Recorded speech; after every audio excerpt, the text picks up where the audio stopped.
In part three of this four-part series on October on This Compliance Life, I visit with Bridget Abraham on her move to the CCO Chair at Remitly.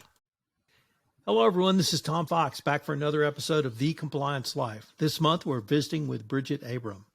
Bridget, in this episode, moves to the CCO Chair. Bridget, we ended our last episode as you were Deputy Chief Compliance Officer at Western Union.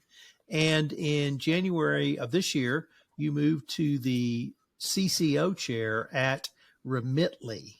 Hopefully I pronounced that. Could you tell us the business of Remitly? So Remitly is a digital cross-border remittance company who is looking to connect and create financial inclusion for millions of immigrants around the globe and be that trusted, easy, reliable institution to move money for them back home. Wow. So you said about 3 or 4 things that would seem to me to be big compliance issues, that description. But tell me, how did you get to that company? And maybe what was it about the challenge that intrigued you enough to want to make the change? When the opportunity for Remitly presented itself, I was really excited to connect with another company that was so mission driven. I think my experience at Western Union and being able to connect to the customers on that level and their needs is a really important driving force for me, being in connection to the company.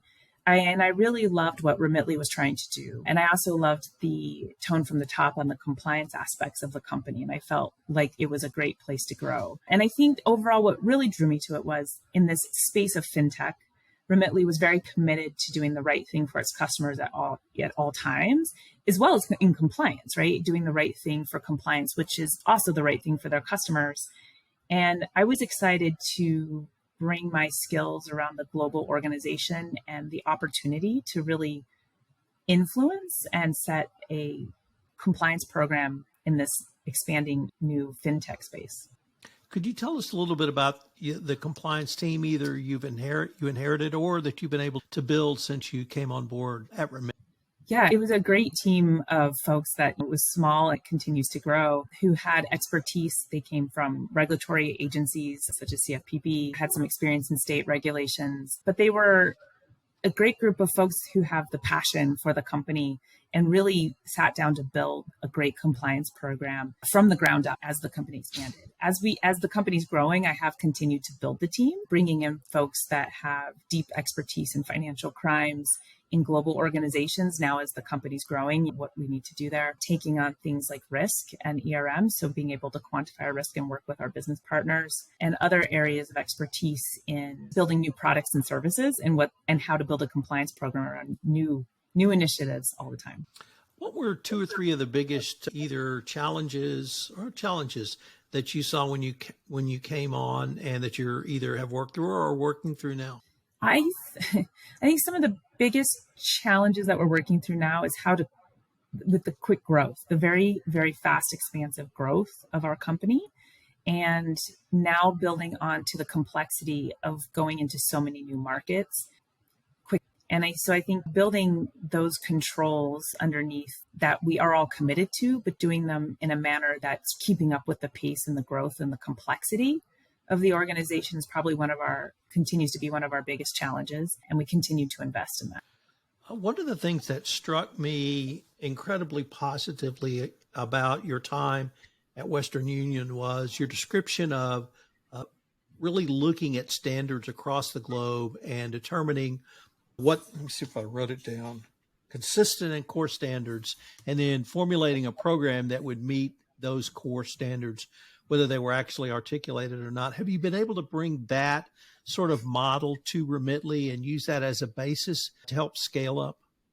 Yeah, I fully intend to use that model as it worked so well. And we are in the process of that. Absolutely. We were only licensed in a few countries, and that continues to grow. So we are now implementing that core standard model, and then we'll tailor those risks to other countries and things like that. But Remitly's had a bespoke model, although we're not in that many countries from a license perspective yet. And so from a compliance perspective, we are continuing to change that. But I think that model is a really important model when you're dealing with such complex global organizations, and I fully intend to implement that here.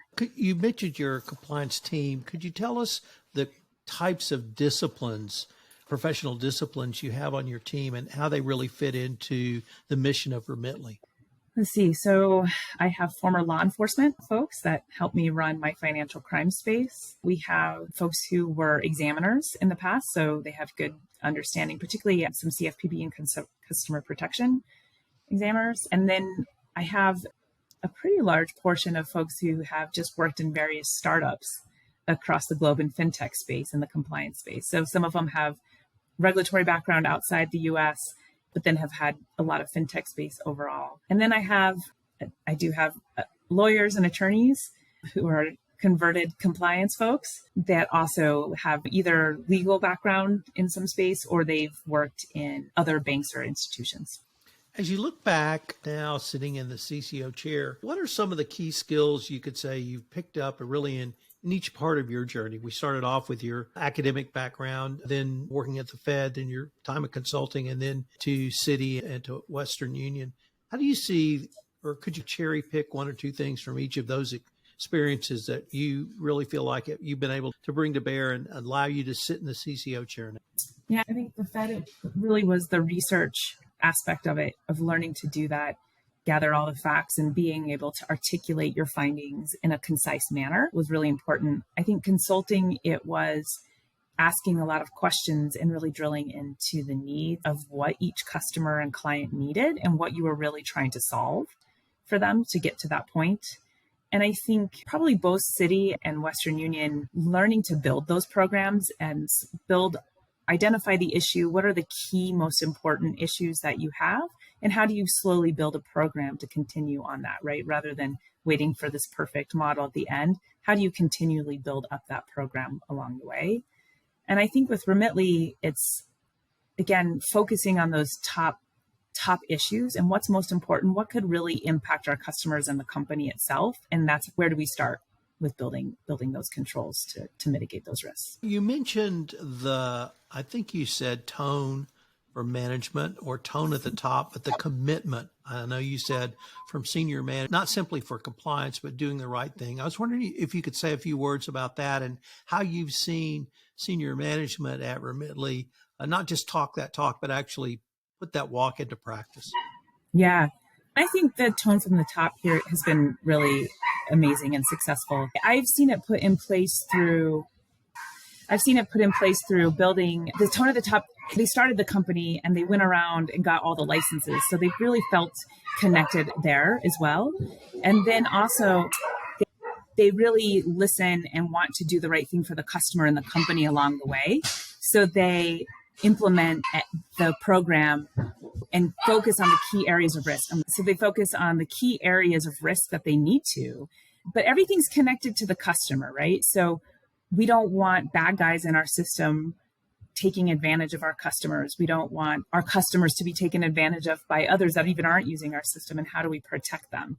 And so I think that tone gets implemented in asking the questions, focusing on the right areas, and providing obviously resources and time and airtime even to the company overall for what we want to invest in and making an investment in compliance, but as well as embedding it into the new product development cycle. So how do we really make sure compliance isn't a backseat, but how is it up front so we can build in those tools and those capabilities into the overall product cycle rather than it being an afterthought or a back check. And it is front and center. And a corollary to that would be culture. You mentioned that the company is very mission driven and they want to do the right thing. Does that really imbue itself throughout the culture of the company far beyond senior management? Yeah, I do think it does here. It does take a whole different view than anything I've seen in my past experience. Everywhere you work, of course, the customers are really important. But I think here at Remitly, it's core to everyone's job. How will a customer view this? How will they use it? How will they feel about the program? How will they feel safe? How will they feel trust? And that is core to everything we talk, from a developer to the CCO, to the CEO. Who are the regulatory bodies over Remitly? Is it the same sort of federal, state, and then perhaps international as well as you had worked with at Western Union? It is actually, it's really similar, being that remittance company, even though we don't have physical locations.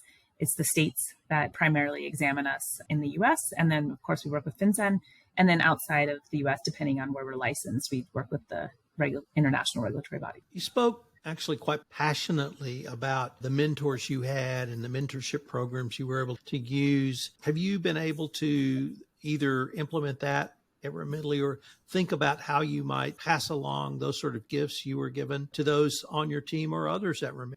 Yeah, yes, absolutely. I think making sure we can mentor the next generation, both in either substantive learning or those soft skills, is important, especially in a company that's growing as quickly as Remitly and going from that startup phase where everybody has 50 different jobs to focusing and narrowing it and moving that program forward. I don't think we've been able to implement formal analysis yet, but we would like to. And I know I, on my team, would like to continue to mentor some of the junior staff that have amazing potential and bring them along. And I think the mentorship here is really working with my team to understand larger organizations now as we grow, and others it gets harder to navigate, and it's a different way of doing it than you had before when there was a few people that you could lean over to. And so I think a lot of the mentorship and discussions that we have around that are around influencing and partnering with various folks around the globe to be able to do that.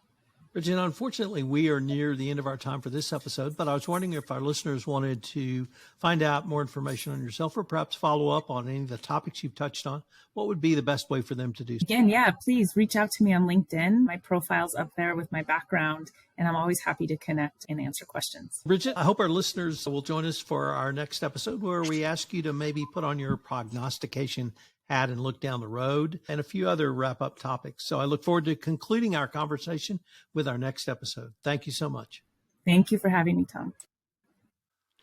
This is Tom Fox. I hope you enjoyed this episode of The Compliance Life.